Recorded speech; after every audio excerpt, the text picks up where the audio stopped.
नमस्कार, मी प्रतीक्षा। न्यूज 18 मराठीमध्ये आपलं स्वागत। बुलेटिनच्या सुरुवातीलाच एक महत्त्वाची बातमी समोर येते। सुनील तटकरे आता बारामतीतील सहयोग निवासस्थानी दाखल झालेत। सुनील तटकरेंनी उपमुख्यमंत्री सुनेत्रा पवार यांची भेट घेतली। तर बारामती विधानसभा पोटनिवडणुकीच्या पार्श्वभूमीवर चर्चा झाल्याची माहिती समोर येते। पोटनिवडणुकीसाठी सुनेत्रा पवार उद्या उमेदवारी अर्ज दाखल करणार आहेत। तर भाजपकडून महसूल मंत्री चंद्रशेखर बावनकुळे देखील उपस्थित राहणार आहेत। बारामती पोटनिवडणुकीसाठी काँग्रेसचा उमेदवार जाहीर करण्यात आलाय। तर एनसीपीच्या सुनेत्रा पवारांविरोधात काँग्रेसचे आकाश मोरे सध्या रिंगणात उतरलेत।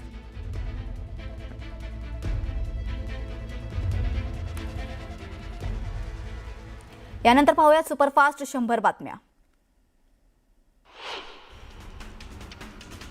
बारामती पोटनिवडणूक बिनविरोध व्हावी याबाबत सुनेत्रा पवारांनी काँग्रेस प्रदेशाध्यक्ष हर्षवर्धन सपकाळ आणि महादेव जानकर यांच्याशी फोनवरून चर्चा केली। बारामतीत निवडणुकीबाबत काँग्रेसचं सहकार्य मिळावं याबाबत सुनेत्रा पवारांनी चर्चा केली। मात्र दिल्लीतील हायकमांडनं पोटनिवडणुकीसाठी आग्रही भूमिका घेतल्याने आपण उमेदवार दिल्याचं सपकाळांनी सांगितलं। बारामती पोटनिवडणूक बिनविरोध होण्यासाठी गरज पडल्यास राहुल गांधींची भेट घेणार असल्याची माहिती राष्ट्रवादीचे प्रदेशाध्यक्ष सुनील तटकरेंनी दिली आहे। काँग्रेसकडे पाठिंबा देण्याची विनंती करणार असल्याचं तटकरे म्हणाले। बारामतीच्या जागेसंदर्भात उपमुख्यमंत्री सुनेत्रा पवारांची उद्धव ठाकरेंसोबत चर्चा झाल्याची माहिती संजय राऊत यांनी दिली आहे। मात्र बारामतीबाबत अंतिम निर्णय झाला नसल्याचं त्यांनी सांगितलंय। त्याचबरोबर राहुरीत शिवसेना उबाठाकडून 3 जण इच्छुक आहेत अशी माहिती संजय राऊत यांनी दिली आहे। बारामतीसोबतच राहुरी इथेही पोटनिवडणूक होणार आहे। राहुरीत प्राजक्त तनपुरे अपक्ष निवडणूक लढवणार असं चित्र आहे। यावर तनपुरेंशी संपर्कात असून योग्य वेळी योग्य निर्णय घेतला जाईल असं सूचक वक्तव्य शरद पवारांच्या राष्ट्रवादीचे खासदार निलेश लंके यांनी केलंय। ओबीसी आंदोलक लक्ष्मण हाके बारामतीची पोटनिवडणूक लढणार आहेत। आपण कोणत्याही पक्षाचे सदस्य नसून ओबीसी बांधवांसाठी ही निवडणूक लढत असल्याचं त्यांनी सांगितलंय। राष्ट्रवादी काँग्रेसचे खासदार सुनील तटकरे यांनी बारामती लोकसभा निवडणुकीवर लक्ष केंद्रित केल्याचं सांगत सुनेत्रा पवार यांच्या बिनविरोध निवडीसाठी सर्व पक्षांना आवाहन केले। अजित पवारांच्या अपघातावरून त्यांनी आक्रमक भूमिका घेत एसआयटी चौकशीची मागणीही केली आहे।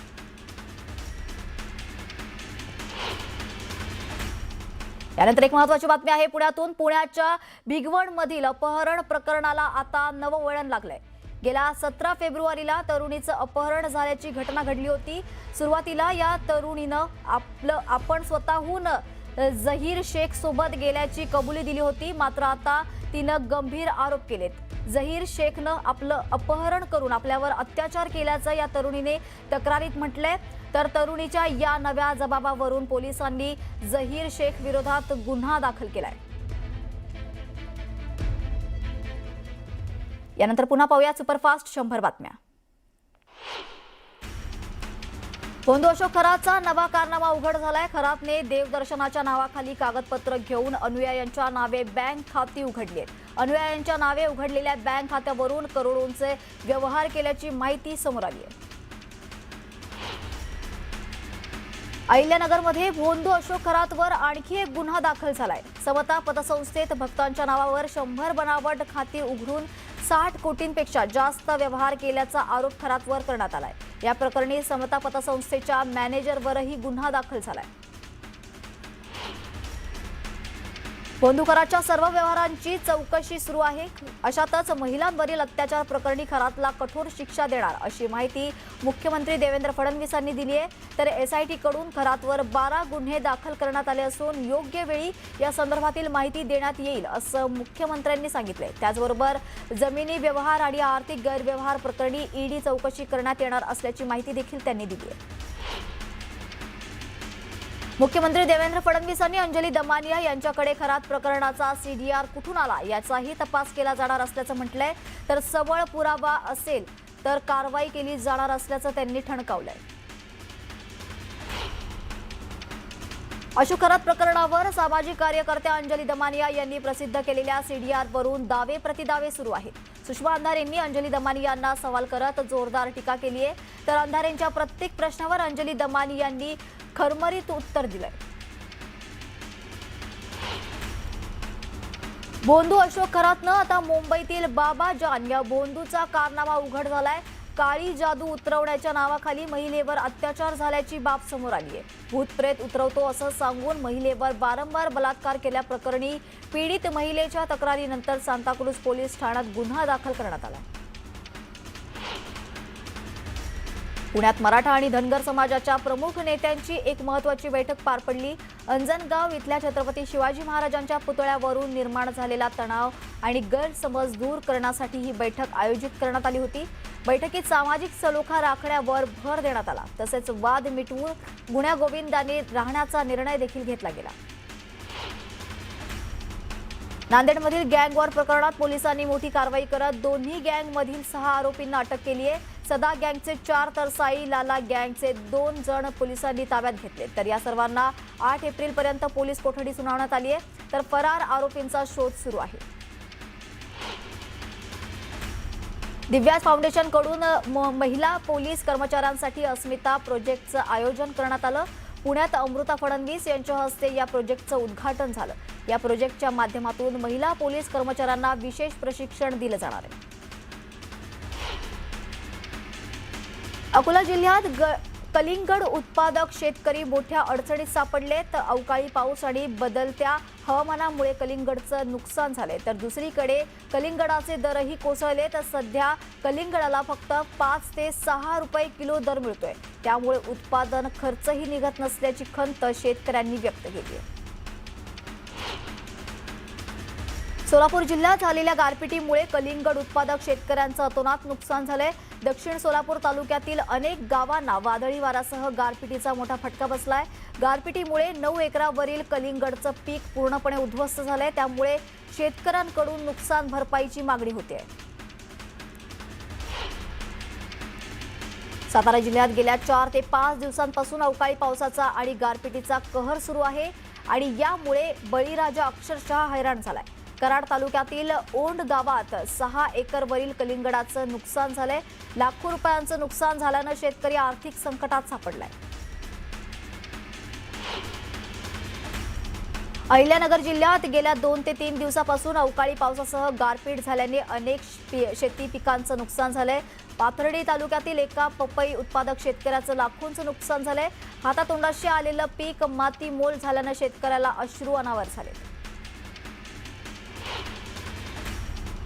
दौंड तालुक्यातील आंबा उत्पादकांना अवकाळीचा मोठा फटका बसलाय. हातातोंडाशी आलेला आंबा अवकाळी आणि वादळी वाऱ्यामुळे गळून पडलाय. त्यामुळे आंबा उत्पादक शेतकरी हवालदिल झालाय. सह्याद्री व्याघ्र प्रकल्पात वाघांची संख्या वाढल्याचं समोर आलंय. राधानगरी अभयारण्यात रायबा सरदारनंतर आता राणोजी या नव्या वाघाची नोंद झाली आहे. त्यामुळे वाघांची एकूण संख्या आता 10 वर पोहोचली आहे. त्यामुळे आता पर्यटनाला चालना मिळणार आहे. कर्जत तालुक्यातील जलविद्युत प्रकल्पांना स्थानिकांचा विरोध वाढतोय. हजारो हेक्टर वनजीवन जाणार असल्याने निसर्ग आणि वन्यजीव अस्तित्व धोक्यात येणार अशी भीती व्यक्त होते. पर्यावरण प्रेमींनी हा लढा आता सुप्रीम कोर्ट आणि हरित लवादापर्यंत नेण्याचा इशारा दिलाय. पंढरपूर तालुक्यातील भोसे इथे छत्रपती शिवाजी महाराजांचा पुतळा उभारण्यात आलाय. भोसे इथल्या ग्रामपंचायतीत शिवाजी महाराजांचा सिंहासनावर आरूढ असणारा पुतळा उभारलाय. माढा तालुक्यातील अंजनगाव खेलोबा मंदिर इथल्या छत्रपती शिवाजी महाराज पुतळा प्रकरणानंतर भोसे इथे छत्रपती शिवाजी महाराजांचा पुतळा उभारण्यात आलाय. चंद्रपूर जिल्ह्यातील ताडोबा अंधारी व्याघ्र प्रकल्पात सफारी दरम्यान रील बनवणं आमदार करण देवतळे यांना महागात पडलंय. नियमांचे उल्लंघन केल्याप्रकरणी प्रकल्प प्रशासनाने त्यांच्यावर 5,000 रुपयांचा दंड ठोठावलाय. ताडोबा प्रशासनाने सामान्य नागरिक आणि लोकप्रतिनिधी यांच्यात भेद न करता ही कारवाई केल्याने या कारवाईचं स्वागत होत आहे. जळगावात गॅस एजन्सी धारकांना घरपोच सिलेंडर देणं बंधनकारक करण्यात आलंय. जिल्हा पुरवठा विभागाकडून हा आदेश देण्यात आलाय। एजन्सी किंवा गोडाऊनमधून सिलेंडर दिले तर थेट कारवाई करण्याचा इशारा देण्यात आलाय। नियमांचं उल्लंघन करणाऱ्या गॅस एजन्सी विरोधात जिल्हा पुरवठा विभागानं आक्रमक पवित्रा घेतलाय। भुसावळ तालुक्यातल्या खडका गावाजवळ लवकरच सायन्स, आर्ट्स आणि कॉमर्स कॉलेज सुरू होणार आहे। मोहम्मद अली जोहर फाउंडेशन आणि मेमन जमात फेडरेशनचा हा उपक्रम आहे। एका वर्षात कॉलेज पूर्ण होणार असून स्थानिक विद्यार्थ्यांना आता शिक्षणासाठी दूर जावं लागणार नाही। पाटण तालुक्याच्या दौलतनगर मरळी इथे डोंगरी महोत्सव सुरू आहे। या ठिकाणी मराठी कार्निवल आयोजित करण्यात आला होता। या कार्निवलमध्ये अघोरी नृत्य, झांज पथक, लेझिम यासह मराठमोळ्या संस्कृतीचं दर्शन पाहायला मिळालं। करमाळा तालुक्यातल्या जिंती गावात खंडोबा यात्रा उत्साहात पार पडली। यावेळी भाविकांनी दर्शनासाठी मोठी गर्दी केली होती। ढोल ताशा आणि येळकोट जय मल्हारच्या जयघोषात वातावरण भक्तिमय झाल्याचं दिसून आलं। पोलीस बंदोबस्तात कार्यक्रम शांततेत पार पडला। पश्चिम आशियातील युद्धामुळे राज्यात पेट्रोल आणि डिझेलचा तुटवडा निर्माण झाला होता। त्यामुळे चैत्र पौर्णिमेसाठी तुळजापुरात येणाऱ्या भाविकांची संख्या कमी होईल असा अंदाज होता। मात्र तुळजापुरात आज सुट्टीच्या दिवशी भाविकांनी देवीच्या दर्शनासाठी मोठी गर्दी केली। सांगलीत कृष्णा नदी पात्रात अखिल भारतीय कनोईंग कायाकिंग स्पर्धा सुरू झाल्या आहेत। उच्च आणि तंत्र शिक्षण मंत्री चंद्रकांत पाटील यांच्या हस्ते या स्पर्धेचं उद्घाटन झालं। या स्पर्धेत 40 विद्यापीठांमधून 685 खेळाडू सहभागी झाले असून 3 दिवस ही स्पर्धा कृष्णा नदी पात्रात रंगणार आहे। पालघरच्या बोईसर तारापूर MIDCत पुन्हा वायू गळती झाली। डी प्लॉट झोनमध्ये गळतीमुळे कामगार आणि स्थानिकांना श्वसन, घसा आणि डोळ्यांचा त्रास जाणवू लागलाय।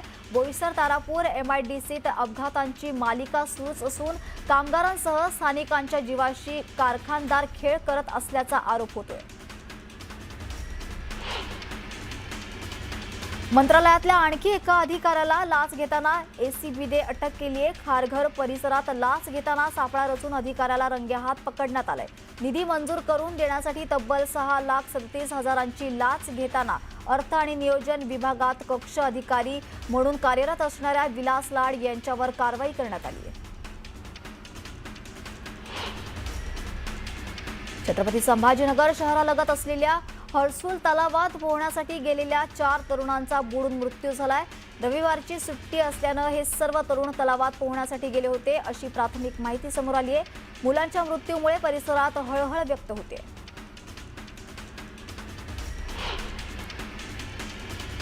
आधारभूत खरेदी योजनेतील तांदूळ गुजरातमध्ये विक्रीसाठी जात असल्याचा प्रकार उघड झालाय।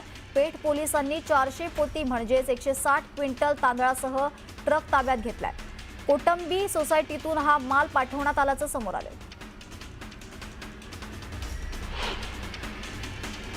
मावळ तालुक्यातील इंदुरी इथल्या तोलानी मॅरिटाईम इन्स्टिट्यूटमध्ये विशाल वर्मा या विद्यार्थ्याचा बास्केटबॉल स्टँड कोसळून मृत्यू झालाय। जखमी अवस्थेत जवळपास तासभर घटनास्थळीच पडून राहिल्यानंतर या विद्यार्थ्याला तळेगाव इथल्या रुग्णालयात नेण्यात आलं। मात्र उपचारापूर्वीच त्याचा मृत्यू झाला। या घटनेनंतर विद्यार्थ्यांनी प्रशासनाच्या निष्काळजीपणाबाबत आरोप करत कारवाईची मागणी केली आहे। लातूर जिल्ह्याच्या उदगीर शहरातील जळकोट या रोड परिसरात कोयता गँगची दहशत पाहायला मिळाली। भर रस्त्यात या गँगने धुमाकूळ घालत भांडण सोडवण्यासाठी गेलेल्या व्यक्तीवरच कोयत्यानं हल्ला केला। या घटनेचा व्हिडिओ सध्या सोशल मीडियावर व्हायरल होत असून उदगीर पोलिसांनी 4 विरोधात गुन्हा दाखल केलाय। जळगावच्या अमळनेर तालुक्यातील जैतपीर या गावात पिकअप व्हॅन उलटल्याने 11 जण जखमी झालेत। समोरून ट्रक आल्यानं चालकाचं नियंत्रण सुटले। या अपघातात 5 जण किरकोळ जखमी झालेत तर गंभीर जखमी असलेल्या 6 जणांना उपचारासाठी धुळ्यातील रुग्णालयात दाखल करण्यात आले। पनवेलमधील खांदा गावात जोरदार हाणामारी झाली आहे। यात्रेदरम्यान रात्री सुमारे 2 वाजता वाईन शॉपवर दारू घेण्याच्या कारणावरून 2 गट आमनेसामने आल्यानंतर राडा झाला। या हाणामारीच्या घटनेला जुन्या निवडणुकीतील वादाची पार्श्वभूमी असल्याची प्राथमिक माहिती आहे। या प्रकरणी पोलिसांनी काही आरोपींना अटक केली आहे, तर काही आरोपी अद्याप मोकाट आहेत। अमेरिकेचे एक F-15 फायटर जेट इराणमध्ये पडल्यानंतर 36 तासांनी त्याच्या दोन्ही क्रू मेंबर्सना अमेरिकेनं स्पेशल फोर्सने वाचवलंय। अमेरिकेचे राष्ट्राध्यक्ष ट्रम्प यांनी याला अमेरिकेच्या इतिहासातील सर्वात धाडसी शोध आणि बचाव मोहीम म्हटलंय।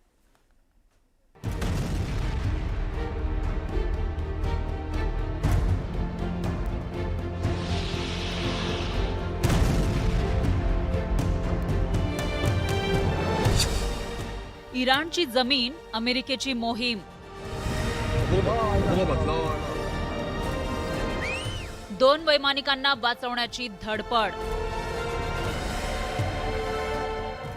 कसा होता बचावाचा थरार?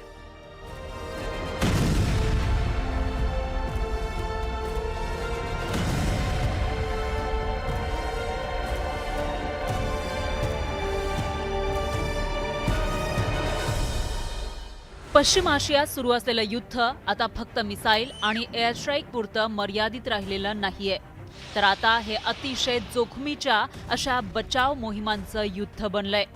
3 एप्रिल रोजी इराणनं अमेरिकेचं F-15E फायटर जेट पाडल्यानंतर इथली परिस्थिती आणखीनच गंभीर झाली होती। या विमानातील दोन्ही क्रू मेंबर्सना अमेरिकन स्पेशल फोर्सनं वाचवलंय। या विमानातील दोघे शत्रूच्या परिसरात होते। एकाला तात्काळ वाचवण्यात आलं, पण दुसरा वैमानिक इराणच्या भूमीवरच राहिला। या एकाच क्षणानं संपूर्ण युद्धाची दिशा बदलली, कारण आता हा केवळ एका विमानाचा प्रश्न नव्हता, तर अमेरिकेची प्रतिष्ठा, सैन्याची ताकद आणि आपल्या सैनिकाला कोणत्याही परिस्थितीमध्ये परत आणण्यासाठीची अमेरिकेची जिद्द बनली होती। याच कारणामुळे पहिल्या वैमानिकाला वाचवल्याची बातमी आधी बाहेर येऊ दिली नव्हती, कारण दुसऱ्या वैमानिकाला वाचवण्याची मोहीम अपूर्ण होती। या दोन्ही बचाव मोहिमांची टाइमलाईन पाहिली तर ही मोहीम किती धाडसी होती हे दिसून येतं। 3 एप्रिलला इराणनं F-15E लढाऊ विमान पाडण्याचा दावा केला। यात 2 क्रू मेंबर्स होते। एकाला तात्काळ वाचवण्यात आलं, मात्र दुसरा वैमानिक शत्रूच्या भूमीवर राहिला होता। 4 एप्रिल अमेरिकेनं मोठ्या प्रमाणावर शोध मोहीम सुरू केली। जवळपास 12 हेलिकॉप्टर आणि अनेक फायटर जेट मोहिमेमध्ये उतरवण्यात आले। 100 पेक्षा जास्त कमांडो इराणच्या आत शिरले होते। रात्रीच्या अंधारात या मोहिमेदरम्यान भीषण असा गोळीबार करण्यात आला आणि शेवटी 5 एप्रिलला दुसऱ्या वैमानिकाचीही सुटका करण्यात आली। आणि हे सगळं त्याच भूमीवर झालं जिथं शत्रू एखाद्या पहाडासारखा समोर उभा होता, आणि म्हणूनच ही मोहीम फत्ते करणं सोपी गोष्ट नव्हती। मिळालेल्या माहितीनुसार दुसरा क्रू मेंबर जवळपास 2 दिवस इराणच्या डोंगरांमध्ये लपला होता। तो सतत आपलं ठिकाण बदलत होता आणि आणीबाणीचा संदेश पाठवत राहिला। दुसरीकडे अमेरिकन सैन्य त्याच्या प्रत्येक ठिकाणाचा मागोवा घेत होतं। जेव्हा योग्य वेळ आली तेव्हा अमेरिकेचं विशेष सैन्य शत्रूच्या भूमीवर उतरलं। हवाई हद्दीत लढाऊ विमानांनी संरक्षण दिलं। हेलिकॉप्टर सतत घिरट्या घालत होते आणि जमिनीवर कमांडोंनी केलेल्या थेट संघर्षानंतर ते वैमानिकापर्यंत पोहोचले। मिळालेल्या माहितीनुसार या दरम्यान दोन्ही बाजूंनी भीषण असा प्रतिहल्ला झाला, मात्र मोहिमेचं लक्ष एकच होतं, वैमानिकाला कोणत्याही परिस्थितीमध्ये जिवंत बाहेर काढणं। आणि इथंच अमेरिकेच्या स्पेशल फोर्सनं पुन्हा एकदा सिद्ध केलं की वाघाच्या जबड्यात हात घालूनही ते त्यांच्या सैनिकाला जिवंत परत आणू शकतात, आणि हीच त्यांची ओळख आहे। ही मोहीम फक्त एक बचाव मोहीम नव्हती, तर अमेरिका आपल्या सैनिकांना कधीही मागे सोडून जात नाही हाच संदेश होता, मग ती शत्रूची भूमी असो की मृत्यूची छाया। Bureau report, news 18 Marathi.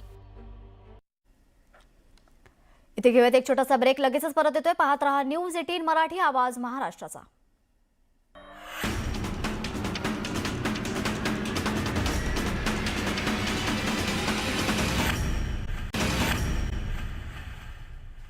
ब्रेकनंतर पुन्हा घेऊयात सुपरफास्ट 100 बातम्यांचा वेगवान आढावा। पुण्याच्या विमाननगरमध्ये मध्यधुंद थार चालकाने धुमाकूळ घातला। सीसीडी चौकात भरधाव थारनं अनेक गाड्यांना उडवलं. इमारतीची भिंत फोडून आत प्रवेश केला. या भीषण अपघातात गाड्यांचा चक्काचूर झाला असून चालक फरार झालाय. पोलिसांनी एकाला ताब्यात घेतलं असून मुख्य आरोपीचा शोध सुरू आहे. कोल्हापूरच्या पन्हाळ्यातील वैद्यकीय अधिकाऱ्यांना निष्काळजीपणाचा कळस गाठला. मद्यप्राशन केलेला वैद्यकीय अधिकारी उपचारासाठी पोहोचला. डॉक्टरला आरोग्य केंद्रात नीट बोलताही येत नसल्याचं समोर आलंय. मद्यपी डॉक्टरमुळे नागरिकांच्या आरोग्याचा प्रश्न ऐरणीवर आला. जळगावच्या शिवाजीनगर परिसरात स्मशानभूमीतून बोरवेलची मोटार आणि पाईप चोरीला गेली आहे. तब्बल 200 ते 250 फूट खोलवरून हा मुद्देमाल लंपास करण्यात आलाय. त्यामुळे स्मशानभूमीच्या परिसरात सीसीटीव्ही बसवण्याची मागणी ग्रामस्थांनी केली आहे.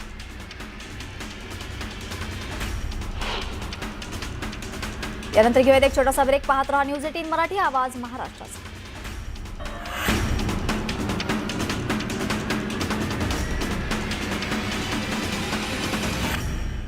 एक नंतर पुन्हा पाहूया सुपरफास्ट 100 बातम्या. पाचोरा शहरात भर दिवसा कारची काच फोडून चोरट्यांनी 50,000ची रोकड लंपास केली आहे. विशेष म्हणजे ही घटना पोलीस ठाण्याजवळच घडली आहे. या प्रकरणी पोलिसांनी गुन्हा दाखल केला असून सीसीटीव्हीच्या आधारे चोरट्यांचा शोध सुरू आहे.